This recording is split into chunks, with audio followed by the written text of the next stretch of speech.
अच्छा परफॉर्म करने के लिए और ओवरऑल परफॉर्मेंस देखते हुए वहाँ की एक टेक्निकल यूनिवर्सिटी है हाथीदम की, उन्होंने मुझे डॉक्टरेट की उपाधि से सम्मानित किया है और मैं उन लोगों को भी बहुत थैंकफुल हूँ कि उन्होंने ऑलरेडी मुझे डॉक्टरेट किया। पैनल में कितने लोग थे और कितने लोगों को चयन किया गया? हमारे पैनल में जो है वो 8 या 9 लोग थे, उसमें से हमें 2 लोगों को डॉक्टरेट दिया। काफ़ी बड़ी उपलब्धि है विद्यालय और पूरे विद्यालय जी इंटरनेशनल स्कूल अवार्ड में, जहाँ पे जैसे सर ने बताया कि 8-9 कंट्री के रिप्रेजेंटेटिव थे और मुझे एज ए पैनलिस्ट वहाँ इनवाइट किया गया था। Different mythology of different countries ये टॉपिक था हमारे पैनल का और हमें उस पर डिस्कस करना था। और मुझे सबसे अच्छी बात ये लगी कि मैं एट ए टाइम 7 कंट्री के लोगों के साथ बैठ के डिस्कस कर रही हूँ।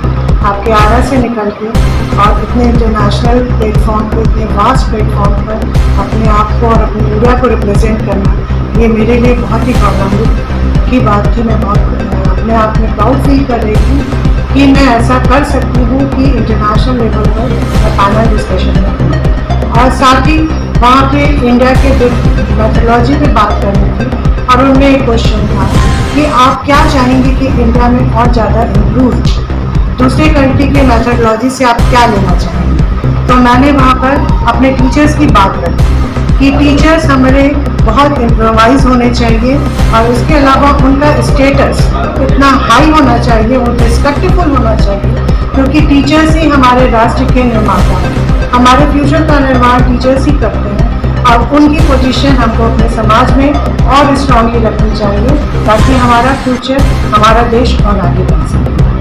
बिहार से कितने लोग गए थे? बिहार से सिर्फ आपका स्कूल यानी ज्ञान ज्योति आवासीय विद्यालय ही था जो कि बिहार का पूरा रिप्रेजेंट आपने किया। जी हाँ, ज्ञान ज्योति आवासीय विद्यालय ने ही पूरे बिहार को रिप्रेजेंट किया।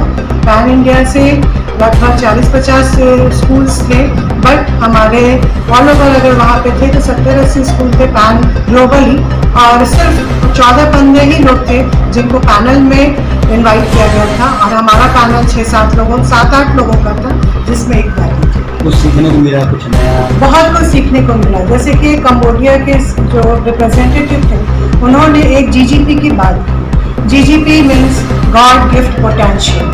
इट मीन्स कि सारे बच्चों के पास गॉड गिफ्ट पोटेंशियल होता है और हमें उनको इनकरेज, उनको इन्हांस करने का काम करना चाहिए, जो कि ज्ञान ज्योति भी बहुत ज़्यादा बिलीव करता है इस चीज़ में कि अगर बच्चों में जो पोटेंशियल है, अगर बच्चे हो सकते हैं पढ़ाई में कुछ अच्छे नहीं हो लेकिन एक्स्ट्रा करिकुलर एक्टिविटीज़ में अच्छे होते हैं, कोई डांस में अच्छा होता है, कोई स्पोर्ट्स में, कोई आर्ट एंड कल्चर में, तो उसको इनकरेज कीजिए और उसी फील्ड में उसको आगे बढ़ाइए। जैसे कि अभी हमारा जो NAP आ रहा है अगले साल से बहुत कुछ लागू होने जा रहा है, उसमें भी यही कहा गया है कि अगर बच्चों को जिस चीज़ में इंटरेस्ट है उसमें आगे बढ़ाइए। और ये चीज़ें वहाँ भी थी, ग्लोबली बताया गया कि हमें अपने बच्चों के पोटेंशियल के हिसाब से उन्हें एजुकेशन देना चाहिए और उनको इनकरेज करना चाहिए।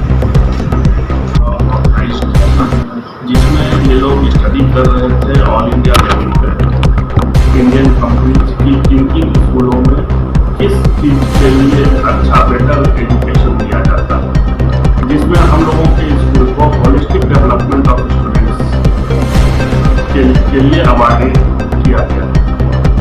होलिस्टिक डेवलपमेंट का मतलब हुआ कि ओवरऑल डेवलपमेंट, केवल एकेडमी ही नहीं, हम अदर एक्टिविटीज जैसे आर्ट क्राफ्ट है, रोबोटिक्स है, आर्टिफिशियल इंटेलिजेंसी है, जितनी भी सुविधाएं हम अदर देन एजुकेशन भी देते हैं पार्ट ऑफ एजुकेशन के रूप में, तो वो होलिस्टिक डेवलपमेंट ऑफ स्टूडेंट्स के लिए हम लोगों को इंटरनेशनल लेवल पे अवार्ड दिया गया। साथ ही हमारे प्रिंसिपल मैडम को बुलाया गया था अवार्ड रिसीव करने और वहाँ एक प्रोग्राम होना था, जो प्रोग्राम था इंटरनेशनली एशिया, कंप्लीट एशिया के हिसाब से हमको लगता है कि थोड़ा एजुकेशन था, क्योंकि वहाँ एशिया कॉन्टिनेंट के 9 कंट्रीज रिप्रेजेंट और मैडम उसमें एक पैनलिस्ट के रूप में जब 9 कंट्रीज के लोग बैठे कि अपने अपने यहाँ के एजुकेशन सिस्टम पे डिस्कस करने के हमारे यहाँ क्या अच्छाई है, तो इंडियन एजुकेशन सिस्टम को 2 लोग बता रहे थे कि हमारे यहाँ क्या क्या अच्छाइयाँ हैं और हम कैसे और आगे अच्छा कर सकते हैं। मैडम को वहाँ एज पैनलिस्ट कई क्वेश्चंस भी पूछे गए और मैडम ने बहुत जोर से रखा कि हमारे इंडिया का एजुकेशन सिस्टम में क्या क्या अच्छाइयाँ हैं जो अन्य देशों के एजुकेशन सिस्टम को हमसे कमजोर बनाती हैं। और हमारे ही लोग जॉब में या व्यापार में आज वर्ल्ड में अपना परचम क्यों लहरा रहे हैं, उसके पीछे कहीं ना कहीं हमारे यहाँ के एजुकेशन सिस्टम और एजुकेशन का देन है कि हम लोग प्रैक्टिकल और असेसमेंट बेस दोनों ही काम करते हैं। रिटेन टेस्ट भी लेते हैं और प्रैक्टिकल वर्क भी कराते हैं। कुछ कंट्रियां केवल प्रैक्टिकल कराती हैं और वो असेसमेंट में विश्वास नहीं रखते कि एग्जाम भी होना चाहिए। कुछ कंट्रीज हैं जो केवल और केवल थ्योरी पढ़ाकर असेसमेंट पर विश्वास रखते हैं। लेकिन हमारे यहाँ का जो एजुकेशन पॉलिसी है वो बहुत ही अच्छा है कि हम प्रैक्टिकल और रिटेन दोनों असेसमेंट करते हैं। और बाकी मैडम बताएगी कि वहाँ क्या हुआ। Thank you.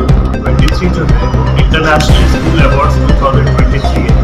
That was given by provided to me by International School Awards Company, which was powered by Taylor's University. Taylor's University एक कोलंबिया की यूनिवर्सिटी है जिन्होंने इसको स्पॉन्सरशिप किया था और जिनके थ्रू ये इवेंट्स हो रहे थे। ये अवार्ड मुझे दिया है मिस्टर सुरेश प्रभु जी ने, जो कि एक फॉर्मर रेलवे मिनिस्टर भी रह चुके हैं। इसके साथ ही अभिजीत सावंत जी ने, जो कि इंडियन आइडल के विनर भी थे। So it was a very great and proud moment for me to receive this award from the hands of those dignitaries.